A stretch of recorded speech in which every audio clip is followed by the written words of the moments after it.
করার জন্য একেবারে পারফেক্ট টাইম হচ্ছে এই কুরবানির ঈদ। বিয়ে করার জন্য পারফেক্ট টাইম হল কুরবানি ঈদ। ও মাই গড, আপনি এখনো ভালো হন নাই, আপনার এখনো হেদায়েত হয় নাই।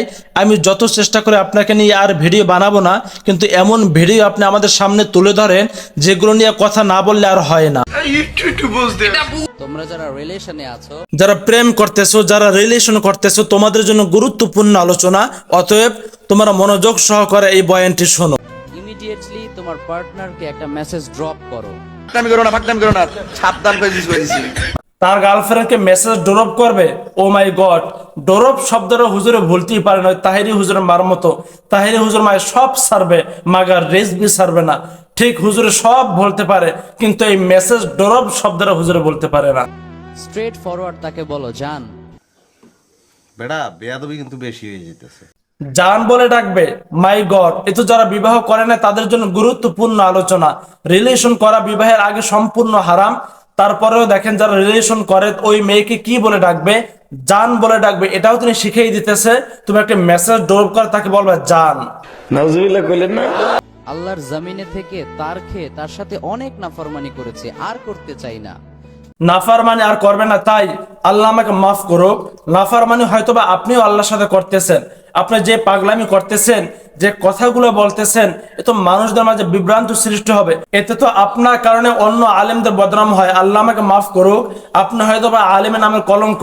আপনি কোনো মাহফিলে মঞ্চে বসে নাই, আপনার ঘরে বসে মিডিয়াকে সামনে রেখে এরকম পাগলামি আপনি করে যাচ্ছেন। ঠিক কি না কর? বাঁচবো তোমার সাথে, মরবো তোমার সাথে, বাট হালালে থেকে মরতে চাই, হারাম অবস্থায় মরতে চাই না। লেটস কনভার্ট আওয়ার রিলেশনশিপ, চলো এটাকে হালাল করে নেই। হালালকে হারাম করবে না, সরে থুক্কু। হারামকে হালাল করবে কিভাবে? গঙ্গা নদী পানিতে গোসল করবে, তাহলে কি হারাম হালাল হয়ে যাবে? So brothers, take this message seriously. আর কয়েকদিন পরে যেহেতু কুরবানির ঈদ, এই চান্স কিন্তু মিস করা যাবে না। অর্থাৎ হুজুরে বুঝাতে চায় এটি কোনো হালকা কথা নয়, এটি সিরিয়াসলি তোমরা গুরুত্ব দাও। এখনো যারা বিবাহ করো নাই, যারা রিলেশনে আসো, তোমার জানকে নিয়ে তুমি এই কুরবানি ঈদে বিবাহ করে ফেলো। মোটামুটি শরীরে একটা ভাব আইছে না? এই কোরবানির ঈদে তুমি যদি বিয়ে করো তাহলে এক্সট্রা তেমন খরচও করতে হবে না। কোরবানির গোশত দিয়ে ওয়ালিমার কাজ ছাড়া হয়ে যাবে। সঠিক বলেছেন, আপনার বুদ্ধি ভালো। Am I right or am I right? Right brother, right. এটি আপনার সুন্দর পরামর্শ যে এক গোশত দিয়ে বিবাহ সেরে যাবে, এক্সট্রা বেশি খরচ যাবে না। আল্লাহ এই সিঙ্গেল ভাই বোনদেরকে তুমি এই ঈদে কাপল বানিয়ে দাও। আমিন।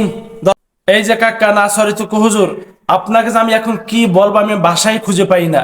মিজানুর রহমান আজহারি কোনো ভুল ছিল না, মানুষ বুঝতে ভুল করছে আর কি। তারপরে মানুষ তাকে বাংলাদেশ থেকে তাড়িয়ে দিয়েছে। আমি তো দেখি আপনাকে বাংলাদেশ থেকে তাড়িয়ে দেওয়া দরকার, আপনাকে বয়কট করা দরকার, আপনাকে তো এখন দিল্লি পাঠিয়ে দেওয়া দরকার। তাদের লাইফে এমন perfect and permanent life partner drop করো যাদেরকে পেয়ে তারা দুনিয়া এবং আখিরাতে সফল হবে। এভরিওয়ান সে আমিন। এভরিওয়ান সে আমিন। যারা এখনো আমিন বলেন না তারা সকলে বলেন আমিন, না হয় কিন্তু সিঙ্গেলি থেকে যাবেন। দর্শক, আই থিঙ্ক বিষয়টি সকলে বুঝতে পেরেছেন। এই হুজুরকে আল্লাহ তাআলা বুঝ দান করুক। এই হুজুরের যতগুলো বিভ্রান্তমূলক কথা বলেছে তিনি কিন্তু মাহফিলে মঞ্চে বসে বলে নাই, তিনি বেশিরভাগ তিনি বাসায় বসে কথা বলেছে। আপনারা যদি লক্ষ্য করেন তাহলেই দেখতে পারবেন। আমরা দোয়া করি আল্লাহ তাআলা এই হুজুরকে সঠিক বুঝ দান করুক।